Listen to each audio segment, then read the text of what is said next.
Welcome to the Late Night Race Review.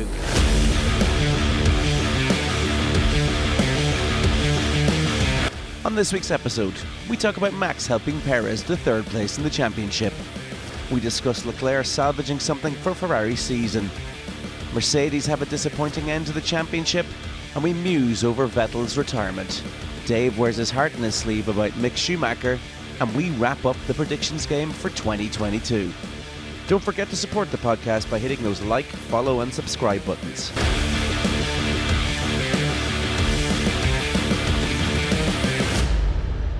Welcome back to the Late Night Race Review. I'm Owen Scott, and with me as always is Dave Jericho and Isidro Consalvish for the Abu Dhabi Grand Prix, in what was a fairly underwhelming race, I think, in the end. Dave, what did you think? Ooh, it was definitely an underwhelming race, wasn't it? I was, I don't know, I thought with when we had Leclerc and Perez so close together, I thought we were going to have some fireworks, and then with Verstappen and Hamilton kicking off a little bit, sparking the old rivalry after Brazil, I thought maybe if the Mercedes had pace, we were going to see something good. So yeah, I had it hyped up. I hyped it up way too much for myself. So but I kept myself awake, and my Fitbit didn't think I was asleep. So that's progress. It could have helped that we were all in the same room together for this race today. Yeah. We kept you awake. Yeah, and I didn't put the blanket over, so we're all good. I had to keep on poking you throughout the race. Yeah. Isidro, what did you think of today? Compared with Brazil, it was very disappointing. It was almost like as boring as Mexico. The last few laps with Perez and Leclerc fighting for the second. Well, Perez trying to get Leclerc, but otherwise it was a very bland race, as they were saying. But that's what we got as season finale. I hope everyone's prepared for this podcast. I think we were spoiled last year here. That's the thing. I was coming into today, I was thinking there's going to be sparks everywhere. Yeah. And there's still memories of that coming down to the first turn, and even with the the Hamilton Sainz incident was memories of that last year with Verstappen, and it just didn't turn out that way in the end. We'll start with Verstappen. Again, it was fairly easy for Verstappen all day. He led pretty much the whole way. Not much to do for him today, Dave, was there? No, it was fairly commanding, wasn't it? I think we saw it straight off the start. We saw the Red Bulls just starting to creep away. Even only after a kind of couple of corners in, we could see the gap starting to emerge. Once we saw that, I think we were all fearful what we were in for the rest of the race. But Verstappen just cruised, comfortable. I don't think there was anything that was ever going to trouble him. I think Perez and Leclerc were too busy with themselves. Playing with themselves. And that was it. I mean, there's not much to say about that. Yeah, he was pretty commanding today, Isidro, wasn't he? Verstappen was busy cruising in the race and also busy with thoughts and prayers to help Perez get the second place. That was all he can do. As you said, at one stage he was just flicking through his Spotify playlist, just listening to stuff probably. Nothing to worry about. I mean, after the first stop and get new tires, all he had to do was just driving, and that's it. Perez had to do all the work and still got third place. And probably somewhat put in that position by Red Bull. I think we'll probably get on to that a little bit later, but he wasn't helped by the pit wall today, was he? Are we gonna say, all right, where do we start here now? Because we've all got opinions now on what happened and how Max handled the race, how Perez handled the race, and how the Red Bull team handled the race. So I'm going to just jump in, actually. Fuck it. Go to it. Yeah, go on. All right. I'm going to start off with Verstappen. And he definitely, when we look at, when you said there about last season and how exciting it was, but it was exciting because Perez backed up Hamilton and allowed. Now, I know it was the safety car that ultimately led to what we had as the fireworks. But Perez backed Hamilton right up and allowed Verstappen to catch him. And I just thought that we were going to see that, especially after the drama from Brazil of Max not giving the place back. And he says, he said something to the effect of, he'd help him out where he can for in this race.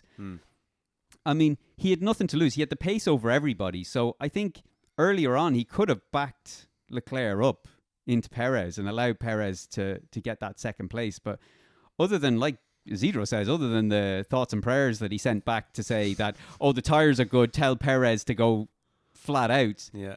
That was his help. I wasn't impressed. There was, as you said, there was zero teamwork there from Verstappen. From the start, he was just like, I'm going to be first, and that's it. And if I see you, I'll possibly help you out in some way if I can. But if I don't see you, I'm just heading on. It was the opportunity, as Red Bull said, it would have been their first. I think would have been their first 1-2 in the drivers' title, wasn't it? Yeah, I'm pretty sure that was the case. So I don't know. Well, clearly they weren't going to try team orders over the radio and have another public lashing from Verstappen again. Like, I don't think that was going to happen. Yeah. But you think they would have said behind closed doors before the race, if you have an opportunity to help Perez out, do it. And the opportunity was clearly there. I mean, I think Leclerc was 6 seconds behind or something like that by the end. Yeah.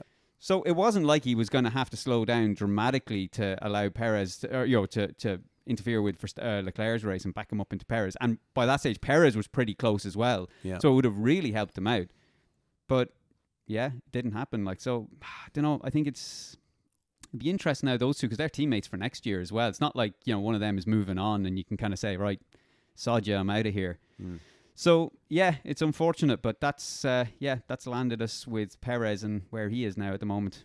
Does it point to who is really in charge at Red Bull? Is Verstappen in a commanding position here where he can say, I'm going to do this, and you're going to have to just deal with it? Yeah, basically. I think we saw that last week. Yeah.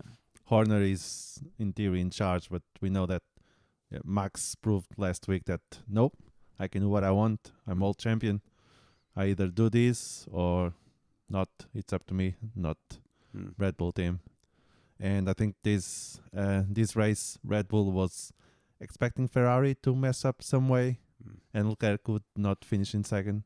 I think that they were trying to make Perez believe that, don't worry, something will happen, we'll get there. But Leclerc just kept going, managing the tires. Verstappen, with the thoughts and prayers, did what he could to help his teammate. So it was funny to watch the replay that F1 was showing last year, saying how Perez helped Hamilton, and just previous the seconds before the race starts, and then we see Max helping Perez in the same way. Yeah. With thoughts and prayers. He's won everything that there needs to be won. There's records there that he's broken this year. He's done it all this season. Had the drivers, they had the constructors, everything was in the bag. So there was no reason for him then to back up and try and help Perez out. No. Nothing. Even if he had finished third, like even if say Perez had come first, basically backing Leclerc up, if he had managed to lose those two places while the two lads were fighting that out, like, it wouldn't have affected him at slight. Okay, it's one less race win on your history, but it was something for the team. That the team would have got their first 1-2 in the drivers' title and a constructors. It would have been probably one of the best seasons any race team would have had then in Formula One. Yeah. And he's just out for himself. Like I said that last week. I love that. I love drivers being aggressive and selfish. But there's a limit. Like, in this instance, it was unnecessary. I think he was in a position to help his teammate. And I know we were talking about race strategy and we've gone back to harping on about Max. Okay, well, on Max, does it seem to you that he's a little bit childish, maybe a little bit immature in his decision making when it comes to his wins? I think he's just thinking about himself, not as a team, but all he wants is just win, and doesn't think about the team as a whole. Do you think that's a lack of maturity though from him, or is it just in his nature to be a dick, basically? At the moment, he's at being a dick stage. If he gets up to his 30s and get more mature and more experience and start seeing the benefits of teamwork, we'll see how it happens. But at the moment, it's just immaturity, basically. Yeah, I think that's... go on, sorry. I think it would look better at Max if he had tried to help Perez with Leclerc.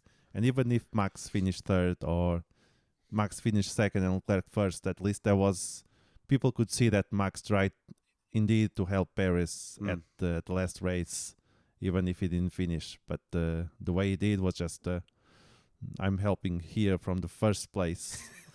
The tires are good. Keep going, buddy. I'm with you. It would, because he definitely took a hit after the last race in the media, social media. There seemed to be a lot of people against him. This would have gone a long way to repairing some of that.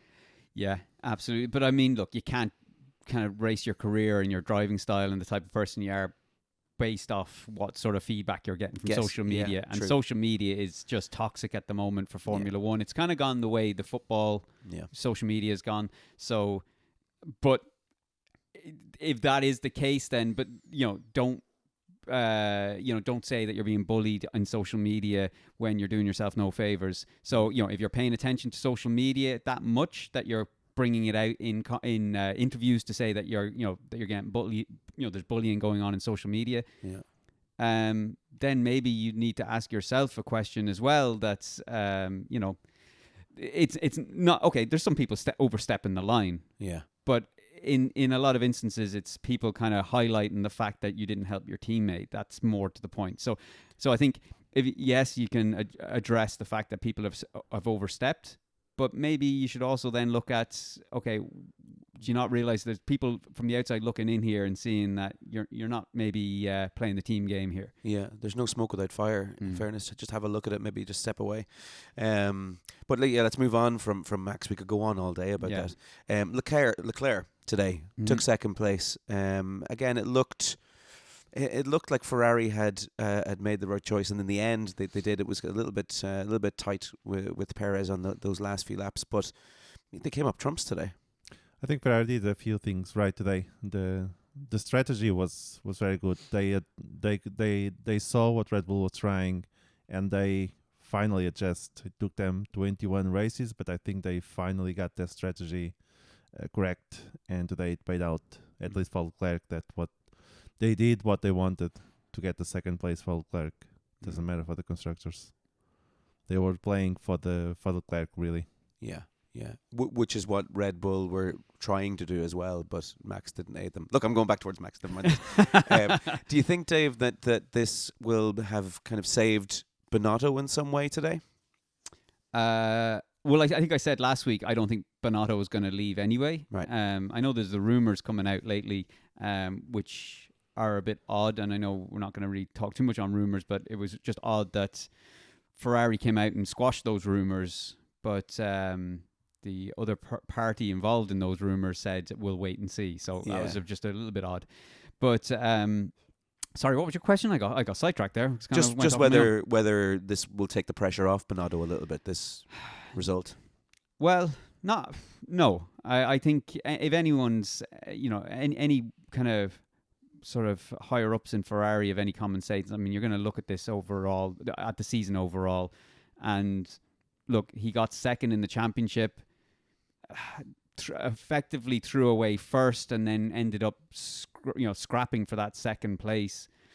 No, I don't think so. I think, like I said, I don't think he's going to leave anyway. I don't think that's Ferrari's way. I think they'll stick with him. And to some degree, I kind of can appreciate that bit of loyalty and a bit of maybe they see growth. They see something else happening. Yeah. Maybe bring in some other sort of members to the team that can support people a bit better and expand the team a little bit more. But no, I don't think the results today is gonna sway anything one way or another. Yeah. But yeah, a good win from Leclerc though. All the same. Overall, a good second place. From Leclerc overall. Overall, the two cars, the Ferrari versus the Red Bull, is there much difference in those two cars? Is it purely down to the team why Red or Ferrari ended up in second place this year, or are the cars that different?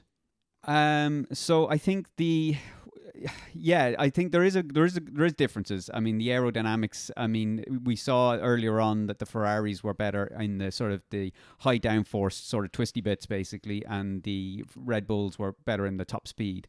So there was a sort of a big design difference there. But over the course of a season, that should have still been enough to allow them to go sort of toe to toe for the whole season.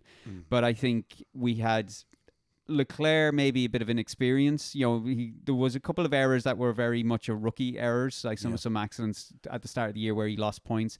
And then also we had Ferrari making ridiculous strategy calls sort of consistently throughout the season. So I'll be honest, it's one of those, we win as a team, we lose as a team. And in this case, they lost as a team, I think. Yeah.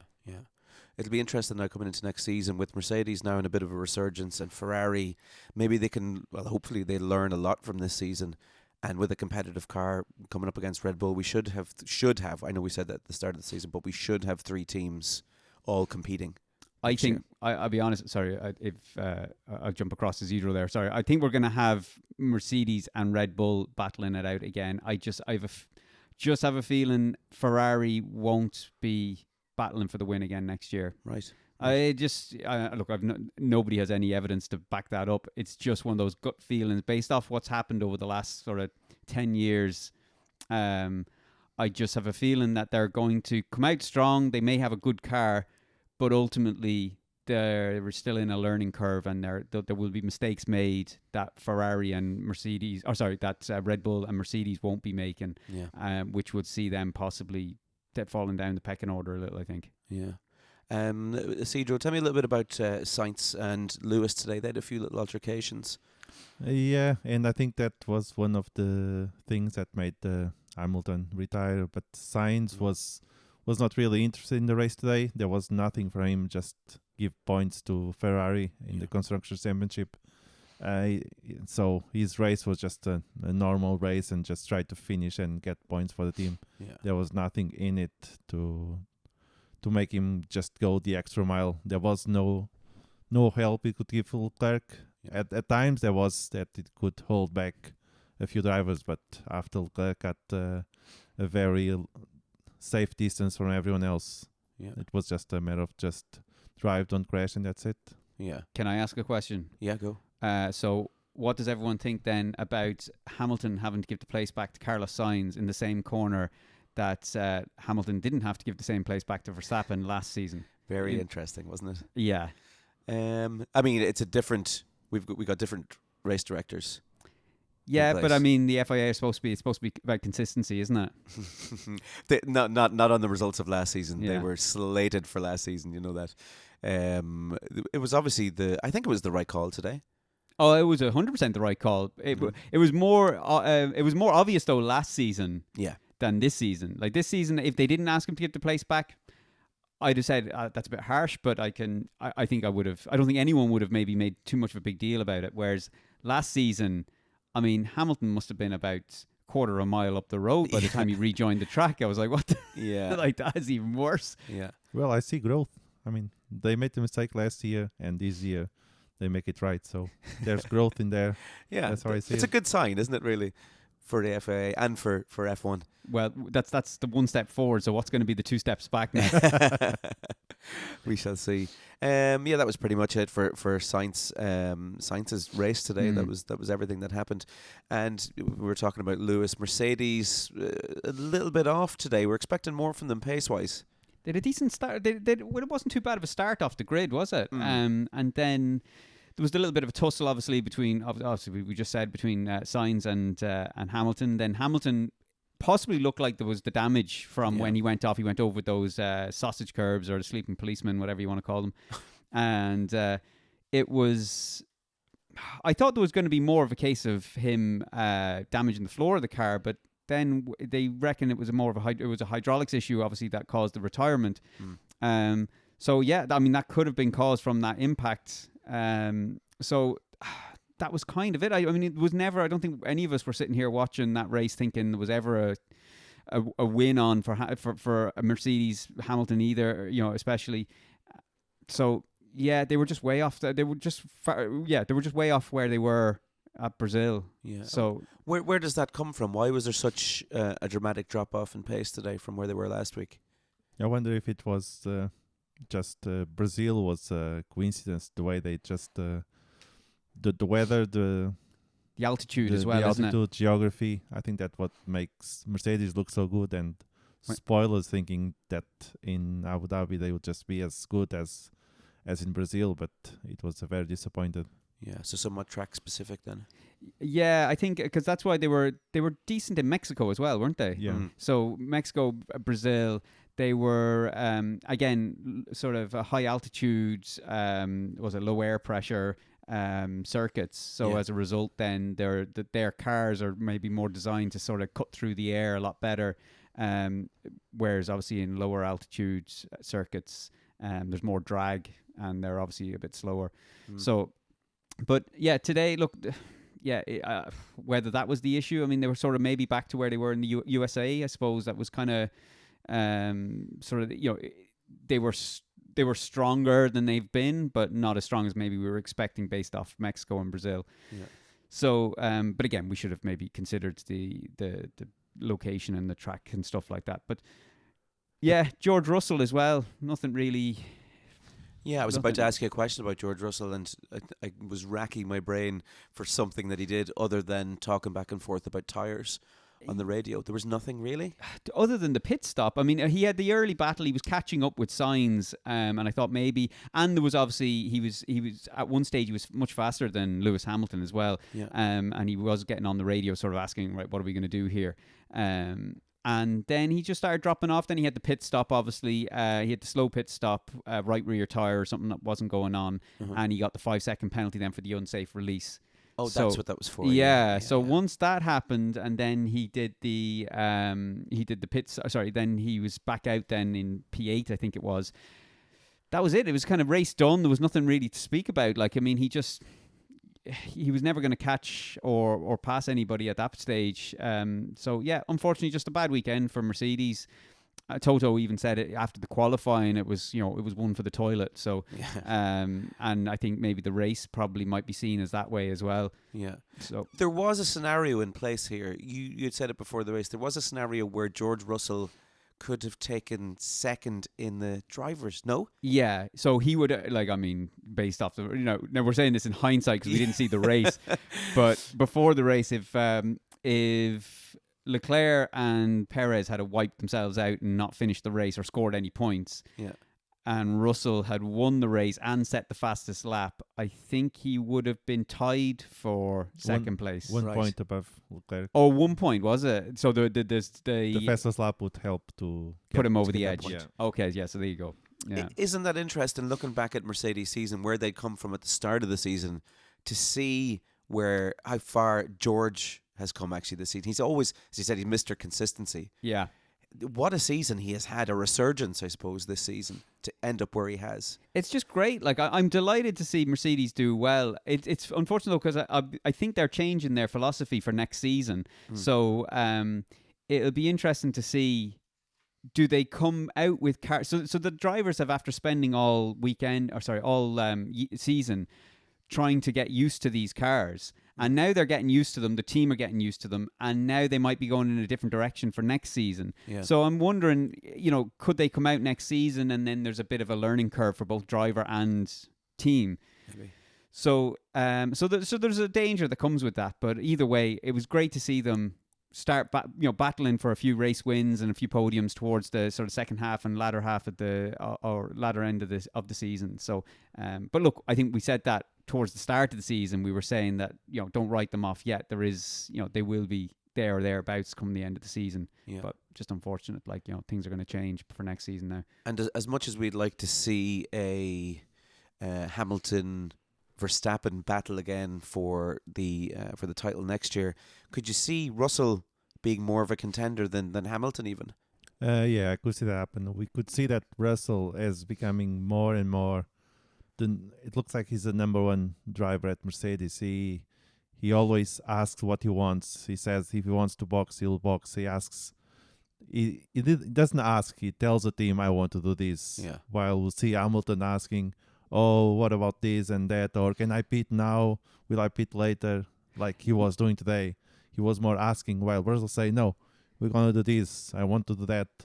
So I think Russell is growing in the team, and next year we can see Russell definitely fighting for the number one position. But Hamilton used to be like that. I mean, Hamilton used to, it was Hamilton's way or no. There would be times where he was asked to box and he'd refuse to come in. He would do what he knew was best.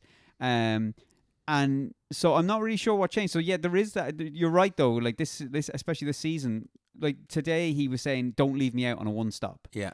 Now, going back last season and the year before, Hamilton would have been like, bring me, like, I'm coming in. Yeah, have the tyres ready, like, put on, and I want soft tyres or I want medium tyres. He dictated, like George Russell is at the moment.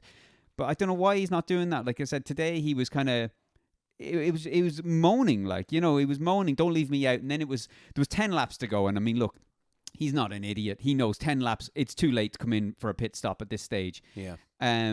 It was just a way of moaning to the team. Like, sure, like, yeah, I don't know where that control has gone, why he's not being a bit more controlling towards the pit wall and saying, this is what I need. I'm driving the car. I can feel what I need.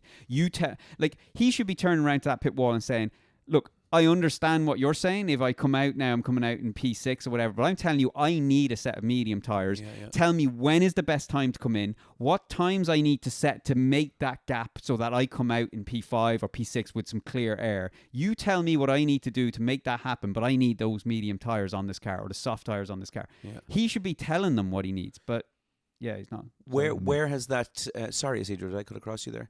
No, it's like Hamilton is acting like he wants to retire next year or something, because he's not looking like he wants to fight for a title. He's more like, well, I'm just driving and get retired next year or something. But he still has, 2-3 years left? 2 years left on a 3-year contract, yeah. I imagine he would be fighting for another title, but doesn't look like it. Maybe it's just, though, this year he knows it's done. There's nothing to be done. There's nothing to be gained. So maybe he's saving all those calls for the pit wall for next season. Yeah, maybe it's just that the season's over. The lack of fight doesn't seem to be there in him, or could it have been the end of last season really took a toll on him mentally coming into this season? No, I think the start of this season is what took the toll. I mean, combined with that. Yeah, I mean, where were we? Was it Jeddah? He didn't even get out of Q3. Was it Jeddah? Yeah. And you were just like, oh my days, like what the? Oh, sorry, Q1. Sorry, not Q3. He didn't even get out of Q1. Like there was a series of like 3 or 4 races back to back where he was just, he was down the back of the grid. Yeah. I think that there was like a reality smacking him in the face, and he was just like, oh my, like, I am not winning the World Championship this year. And I'd say that no matter how good of a driver you are and how many World Championships you've won, that's got to be a kick in the nuts. Like, yeah. But it took probably for him to build himself back up in the off season, to come back into the new season full of drive to, now I'm going to take this to Verstappen this year, and then to have that. Oh, totally. That's got to kill you completely. Criminal, isn't it? Because we all thought he was going to retire. Yeah. I think everyone thought this is it. Like, and then there was radio silence, and then he came out and said, no, I'm coming back. And you were like, yes. And then you see the shopping trolley that they put him out in. And it's, terrible, isn't it? Now, the talk coming into this weekend obviously was the Vettel retirement. That was the big thing, other than the Perez and Leclerc battle and the funeral they had for him at the start of the race that you missed because you were still driving out here. And we had a few tribute helmets and stuff. It was nice for Vettel, and nice for him to get into Q3 and also to finish the race as well, that he didn't have to retire or anything. Oh, without question. I mean, he will be definitely classed as one of the greatest drivers the sport's ever had. And it's funny, he's very much, he's a very, like, we've seen a very drastic evolution of a driver since Verstappen, or since Vettel started.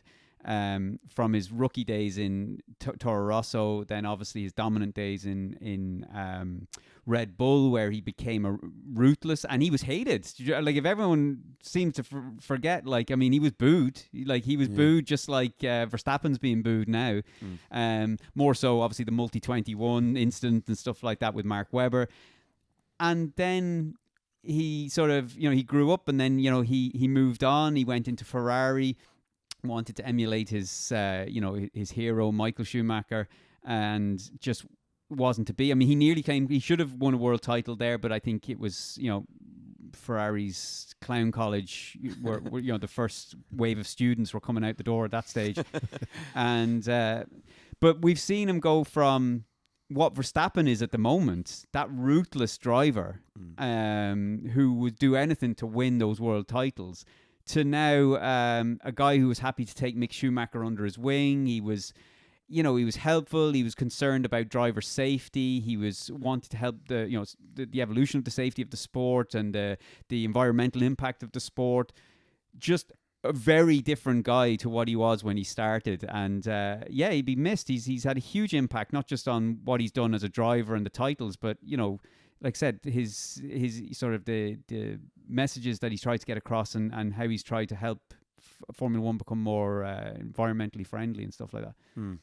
You could see him in some way coming back. We talked about this mid-season on one of the podcasts as well. You could see him coming back in some regard to advise on that or help on that or be in some sort of a campaign for the F1 maybe. Yeah, he has to. There's definitely a role there for him to fulfill if he wants to. But I think he's right. I think time now to take a step back, spend time with the family and put the feet up for a while. Yeah. Especially, I mean, next season being going to be the longest calendar of Formula One history, he's probably picking the right time. If he's missing out on spending time with his wife and kids, next season wasn't going to help if he stuck around. Yeah.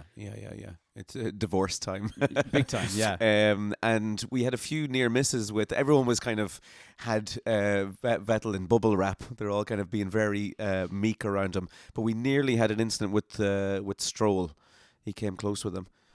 Yes, Stroll was kind of trying to be a dick for his teammate. I don't think he was trying. He was doing a pretty good job. Yeah, he was trying to prevent Vettel to finish on the high note, at least on the points. Well, he managed to finish on that. Yeah, and overall Vettel is a legend, and he definitely be missed on the grid. I have to say. And today he got driver of the day. I think there was no doubt that it would be driver of the day. Yeah. Even when he pit, he took too long. He went back to race as in the 19, and he still managed to fight his way back to 10. So I think that says a lot from his driving skills and how much he grew from the being, like Dave was saying, that he was being booed like Max is now, and now he's just a man that gets respect and stand ovation on his last race. Yeah, it says a lot. Again, like Red Bull today, I don't think Aston Martin really helped him out strategy-wise. No, they got the strategy wrong. I mean, he called it himself as well over the radio. They got the strategy wrong. But look, I mean, I don't know what the he finished 10th. I mean, maybe he could have finished where Lance Stroll did. I mean, but at the end of the day, Lance Stroll was on a sort of a faster set of tires towards the end. I can look, when we were watching the race, I was the same. We were all on the same page. We were kind of screaming at Stroll for I think we called him worse than being a dick. Yeah. But I mean, looking at it in hindsight, I mean, you had Yuki Tsunoda coming up on the soft tires fast behind, and I think he maybe thought, I can't just hang around and get kind of overtaken by Tsunoda. Now, in the end, Tsunoda didn't take anybody, I don't think, but I don't think Stroll was to know that. Yeah. But look, it worked out. Stroll kind of went on. He got P8, and Vettel still got P10. And if nothing else, it's nice that he finishes out his career with a World Championship point finish and driver of the day. And look, I don't think he's done himself any harm. He had a great race as well. Like I don't think that driver of the day was just a consolation prize. He actually was driver of the day. I think he put in some great overtakes. I mean, after his first pit stop, I know he stayed out for a longer stint on the first set of tires. But after his first pit stop, he was back in P19, I think, wasn't he? Yeah, that's right. Down the back, and then he still managed to drive up to finish P10 and get a point. So, yeah, just deserved. It's sad. It's I thought, I'll be honest, I'm not afraid to admit it. I thought it was going to be more emotional seeing him finish up, but it wasn't as bad as, remember when Felipe Massa finished up? Yeah. And he crashed out. Do you remember it was in the Brazil Grand Prix, and he walked down the pit lane, and everyone came out the pit lane and applauded him as he walked out. I mean, I was like, Jesus, like, I'm not one for crying, but I was holding back on that one. Yeah, Hollywood ending. Oh, ridiculous. Go on. No, that's it. Just he'll be missed now, I have to say. So, but like I said, I hope to see him back working with one of the teams or with the with Formula One in general. Whatever that may be, I think he's an asset to Formula One. I think they need to realise that. Absolutely, big personality around the pit wall. I think that with Audi, a German team coming, I wonder if they will get Vettel as a advisor or maybe a pilot for the first season. He couldn't say to come back and race? He couldn't be racing. I mean, that's 2026. I mean, he's 38 now? Alonso is 40, I think. But he'll be 42 by the time. Wait, what year are we at? Yeah, he'll be 40. He'll be around 42, I think, by the time Audi come in. Yeah, but imagine you get Vettel in a German car, and you bring Mick Schumacher to Audi as well, so you have a whole German team. Look, I know that's a nice thought, but I mean, who's bringing back a 42-year-old, even just to have him in a German car? So what you're at? for Vettel. What you're advocating for basically is that Mercedes should have an all British lineup, that Alpine should have an all French lineup. We're international. It's a World Cup of Formula One basically. Well, Alpine will be all French next year. So can I just make one mention here? Like we. Not to give anything away in the predictions game, but we're awful at making emotional and knee-jerk reactions, and I can't help but feel this is one of those. Yeah, let's not go down there. Imagine Team Canada, Latifi and Stroll together. In 2026, give Latifi time to get even worse. Oh, genie. Anyway, talking of Latifi, we had a few retirements today. We'll get on to maybe Alonso first of all. What happened to Alonso? Did they say there was like some sort of a water leak or something like that? Was it maybe the radiator or something like that? I don't know. We have to kind of maybe we're underprepared for that one, I think. Yeah. But I don't know. I think they said something about there was water. I think Ted Kravitz came on saying that there was some sort of a water leak possibly. Yeah, that was a shame. But I'll be honest, I know you guys were saying that you thought you saw him maybe with a bit of a tear in his eye when he was kind of coming into the pits to retire. Yeah, I'll be honest, I didn't see that, and I'd be surprised because I'm sure he just wants out of that team. Yeah. So maybe that might have been a tear of joy that it's finally over, and I'm off to Aston Martin. Yeah, he'll be happy to finish that race early, I think. Yeah, of course. Yeah, that was. That was a long end to the season for him at Alpine. I think the tear was because he was not helping his friend anymore. He wanted to help his friend. Well, he could have done it from the pit lane or from the garage. It would have done about as much good as what Max Verstappen did for Perez. And Latifi, don't remember him retiring at all, but apparently he did. Yeah, we were all shocked, weren't we? I think it was after the race. I think it was the Zedro. You were checking the driver classifications. You're like, Latifi retired. We're all scratching our head. Did he? Yeah, and I think that's like, even if he was retiring from Formula One overall, I think that's probably the exit that he deserves, in fairness. Just an anonymous exit. Like, oh, Latifi retired from Formula One. All right, okay. Did he leave? Did he leave? His coat's missing. Who did he drive for again? Yeah. But yeah, gone, but not forgotten. Latifi, hopefully he'll be back in the sport again at some stage, because so much entertainment from him being such a bad driver. But that's it. I don't ever know. I don't ever remember a poor driver in Formula One that's been as loved as much as Latifi is. I mean, he's terrible. But he's a great character or something like that. He was great to have him there in Formula One. I don't even think as a character he's not that interesting. As a person. Oh, I mean, in terms of driving.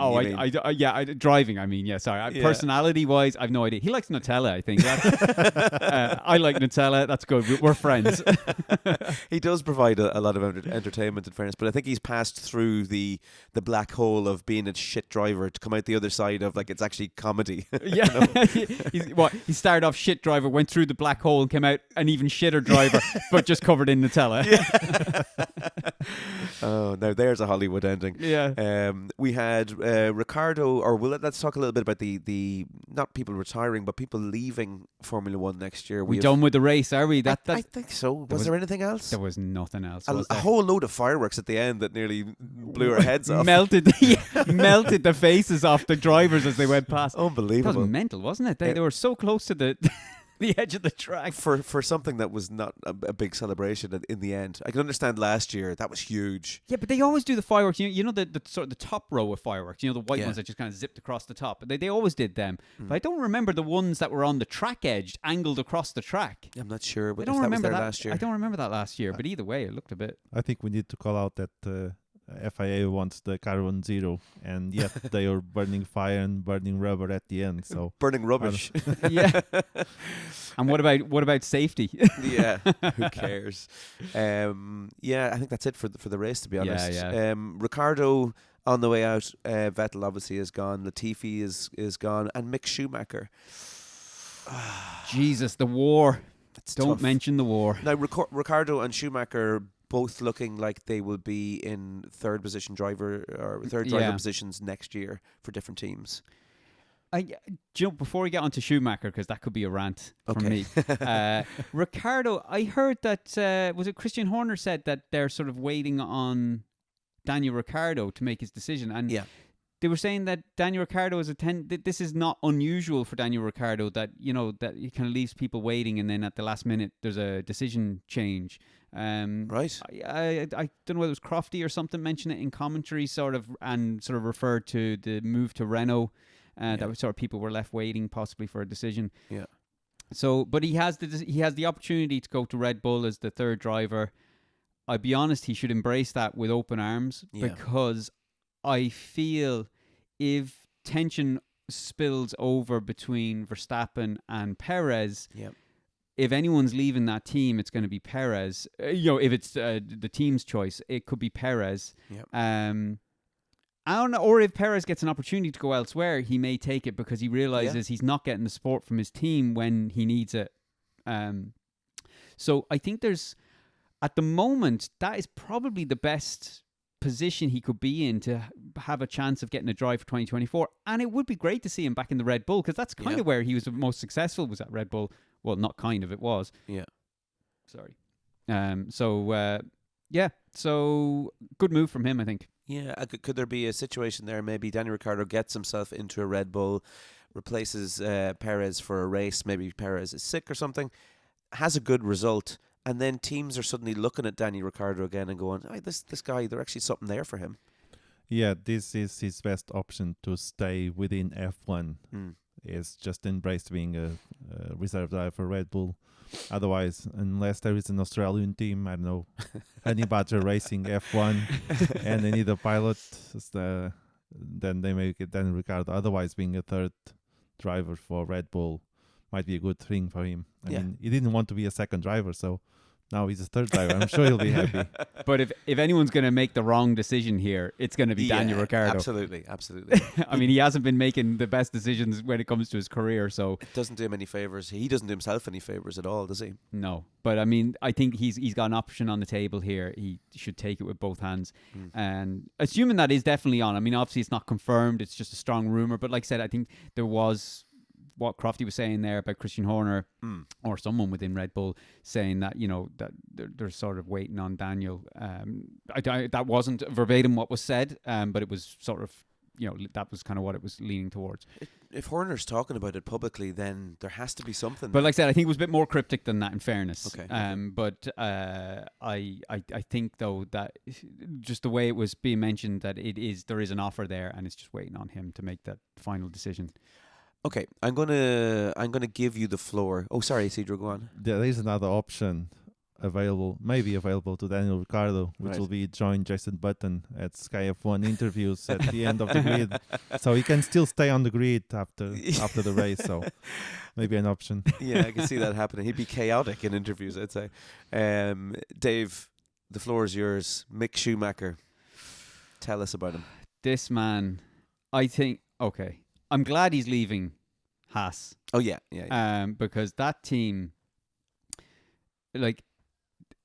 it's hard to say whether he has potential, because that team has done nothing to try and nurture and develop that potential in any shape or form. Yeah. At every opportunity, he was publicly criticised. I don't remember many comments about any sort of public comments made that were sort of motivating and encouraging for him. He was taking as Mick Schumacher said, he was taking the encouragement from the negative comments that were coming from the likes of Gunther Steiner and stuff like that.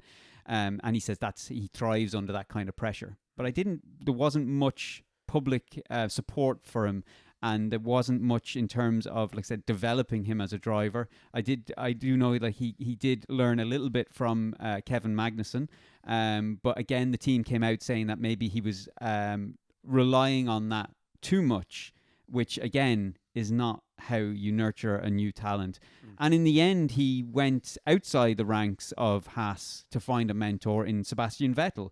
And Sebastian Vettel was more of a mentor in this sport than his own team was. And that says something to you about where his relationship was with this team. Yeah.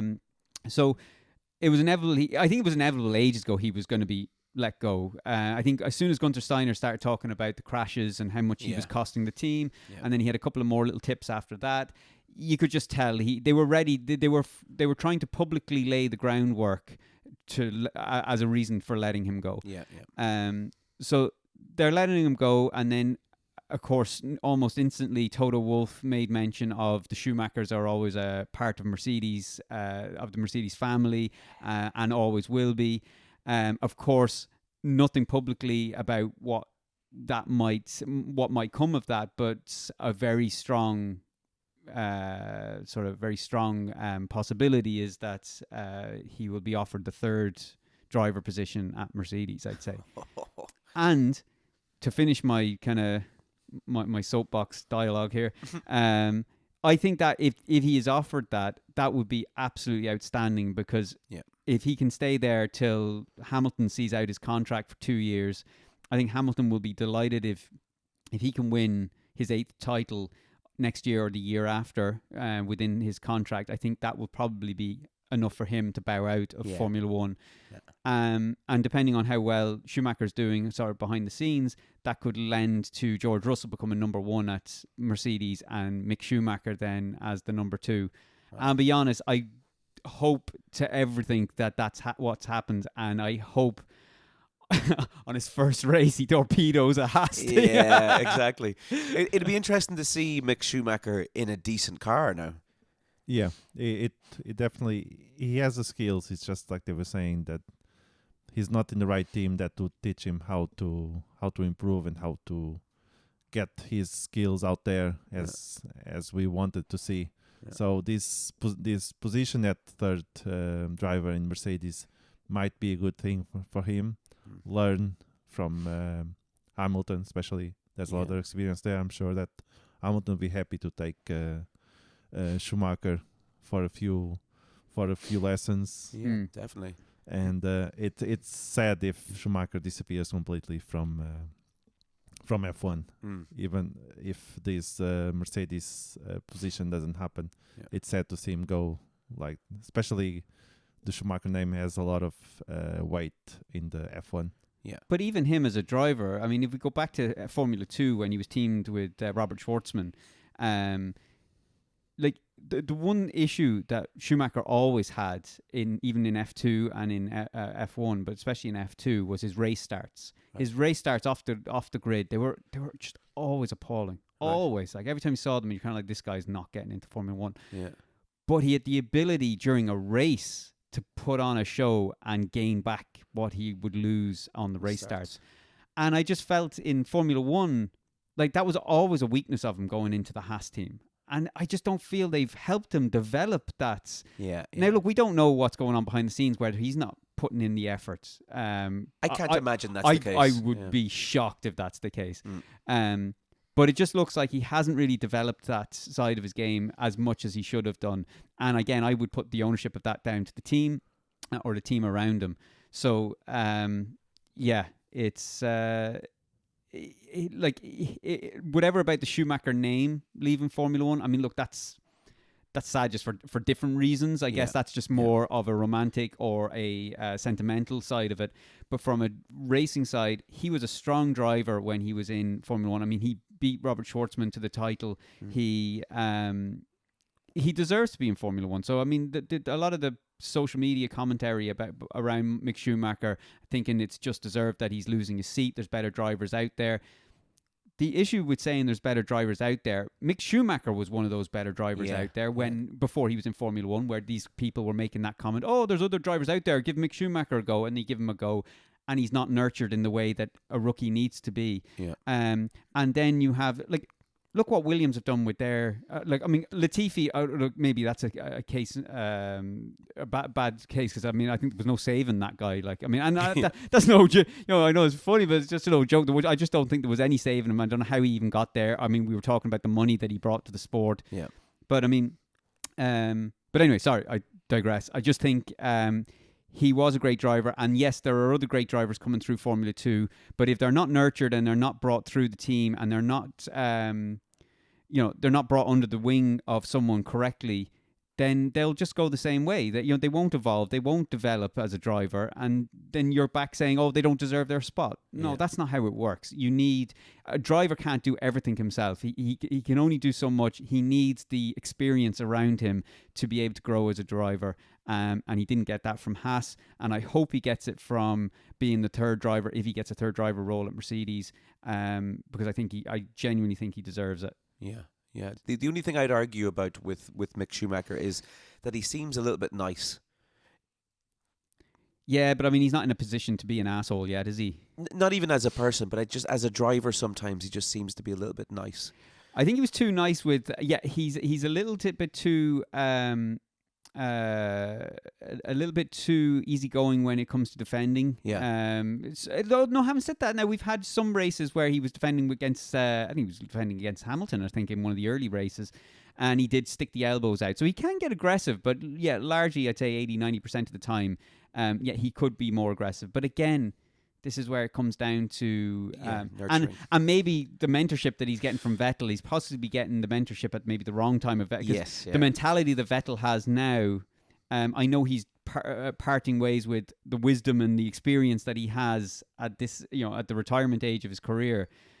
But maybe he wants the advice of the 4-time champion Vettel as to how he managed that. And maybe not so much how to survive in the sport. But yeah, he should have got that from his team. There's a possibility maybe if this Mercedes thing comes off, maybe he could even learn a few things from not only Hamilton but George Russell. Absolutely. On how to be aggressive and how to push forward. And just how to be an arsehole. Yeah, basically. Yeah. I think one of the problems is that he cost so much money to Haas that at some point he realized that he couldn't risk anymore.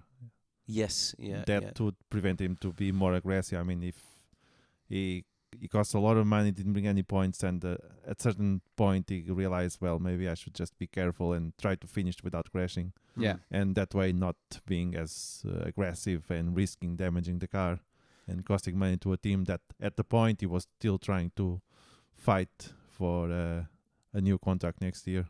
Yeah. But the worst thing as well is on that, do you remember when they were saying about they publicly said about him costing them a load of money, and he said, "Oh, I'm going to take that motivation," and then he started to outperform his teammates. Yeah. And so you're kind of like, he was starting to perform, and then Haas brought out their first update. Remember, they only brought out one major upgrade in the season, and they brought out their major upgrade, and they just dropped down the grid. Yeah. And it was easy to say kind of that Mick Schumacher wasn't performing, but I mean, when you looked at it in hindsight, neither was Kevin Magnussen, because that new development or the new upgrades they brought for that car didn't work at all for probably 3 races or something like that. It was really poor. Yeah. So yeah, I think he's been largely let down by the car, the team, the people, the experience around him.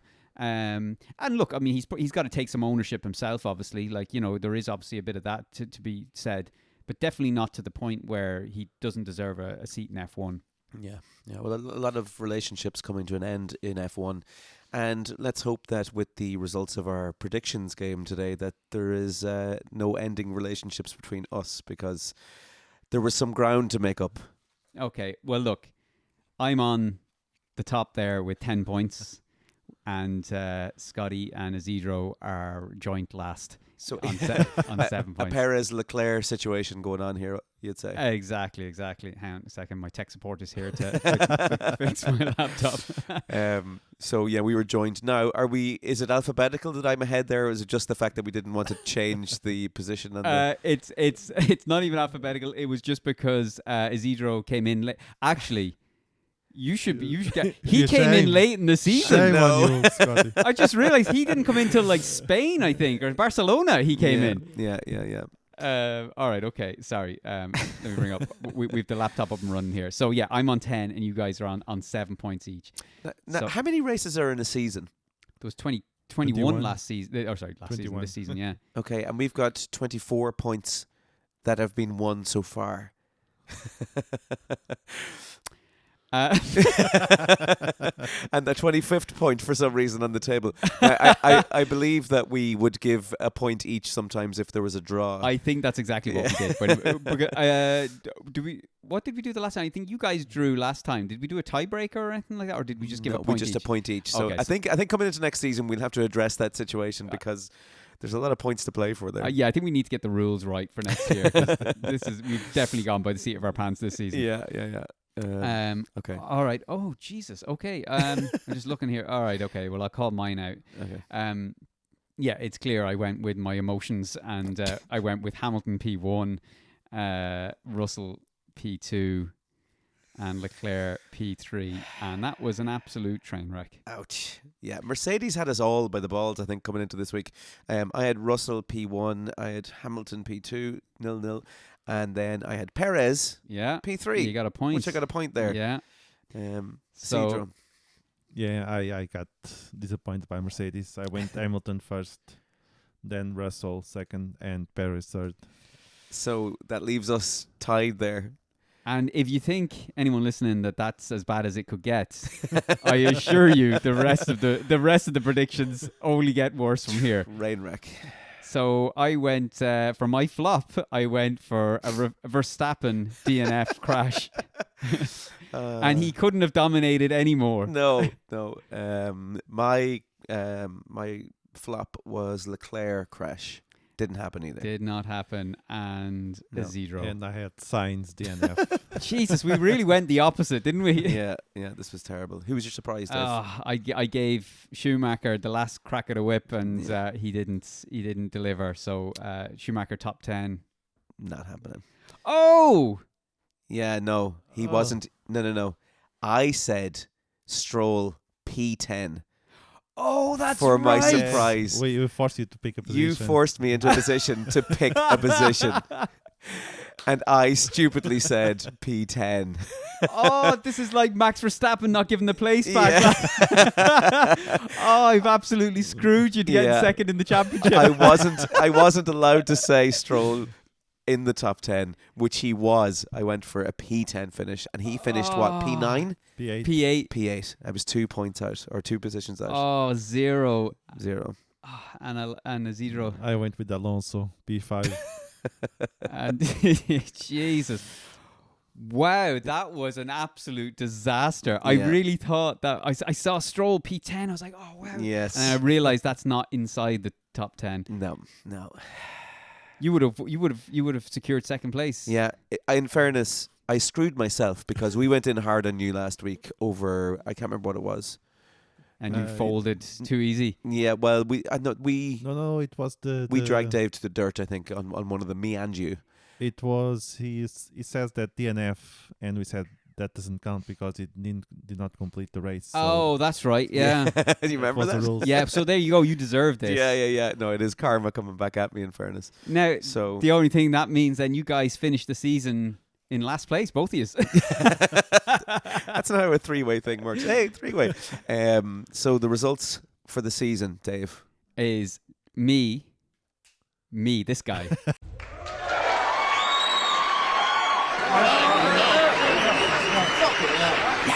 And as we are all in the same room together this time for the last race of the season, everybody look at me, champion. Get my red velvet chair out. Well done, Dave. Well done. So me top 10.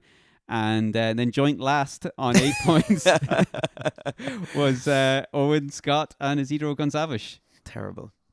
Is there anything to be said about alphabetical finish, or we can't because he joined. Like I joined halfway and I still managed to catch you. If anything, I would give him second place for catching you. Yeah. No, in fairness, I'd give you second place with as well. less races. I still matched. No, in fairness, I think you should take second place this season. I'm disappointed with how I performed. So you can take it. Well, look, that's it for this week, guys, and that's it for the 2022 season. We will be back either next week or the week after with a review and a roundup of the season, and we'll also have a show coming up as well where we dismantle the 2023 driver lineup, and maybe might throw a few predictions out there of where we think each driver is going to finish in the 2023 season.